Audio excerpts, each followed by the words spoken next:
war with its small neighbor to the south, Georgia, which had up until that time had been up for consideration as a member of NATO. Would you consider would you take Georgia to be a member of NATO, and in general, what steps should the United States be taking in response to a resurgent Russian security threat? I think that the first point we need to focus on is the correlation between current President Medvedev and Prime Minister Putin. If you notice, Prime Minister Putin, for some reason now, has more power as Prime Minister than he ever did as President. This is a man who has pulled the second Iron Curtain over the eyes of Russia. This is a man that after the 1993 Constitution was passed in Russia, Yeltsin gave significant amounts of power to the parliament because he believed in what he considered a Russian federation. But all of a sudden, when Putin became president, more decrees were able to be issued. Those governors who were appointed into the Duma were now appointed by a 7% ratio, and most of the time friends with Putin. The second point I would like to make is that Putin solely controls the media in Russia. There is an extraordinarily detrimental effect when the propaganda being portrayed on TV simply praises Putin as the second Stalin. Now, what we have, my friends, is an authoritarian parliament and a regime controlled by Vladimir Putin. The American response, initially, right now, should not be to accept Georgia as a NATO ally, but rather to put various pressures on the Russian quote-unquote federation to make sure that they're doing their job. Americans should go in with their allies. We cannot go in by ourselves. The fact of the matter is that various countries throughout the world are not stupid. They see what is going on in Russia, and it is my contention that America must stay involved heavily. A resolution from the Congress, an executive order from the President, asking Putin to stop doing what he's doing and let people speak out. Putin killed 2 journalists simply because they didn't agree with Russian policy. The Georgians must first fend for themselves, but if not, America must intervene directly, but with our allies.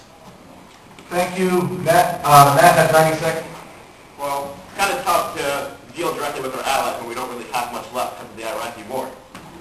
Now, the point of the matter is here, is that with this war in Russia and Georgia, that we must talk to the Russians, that we must talk to Vladimir Putin and to Medvedev. Now, one of the issues that you brought up was a valid point about Vladimir Putin's power. I don't think that anybody disagrees with that point, that Putin probably has too much power. However, my opposition to you, Mr. Liggieri, is that we must talk to them first. You mentioned in your opening statement how you would not even want to talk with these countries, quote, without preconditions. You tried to make a joke out of it.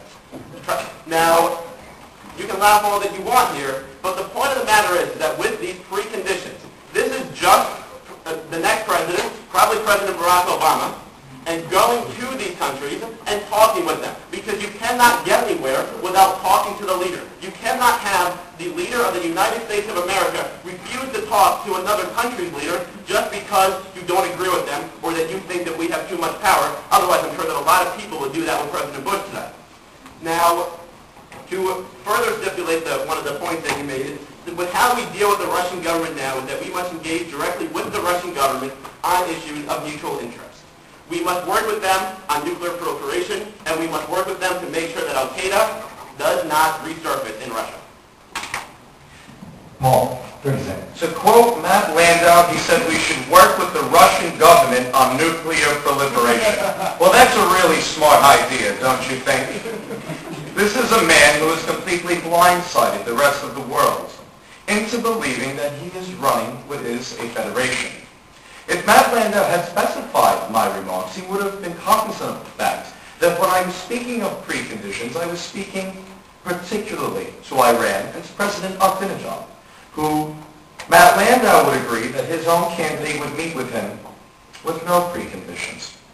I think we would find that the fact is that President George W. Bush, President Bill Clinton, former President Bush, these are all individuals who have met with Russian Federation government members. These are all individuals who have met with Putin.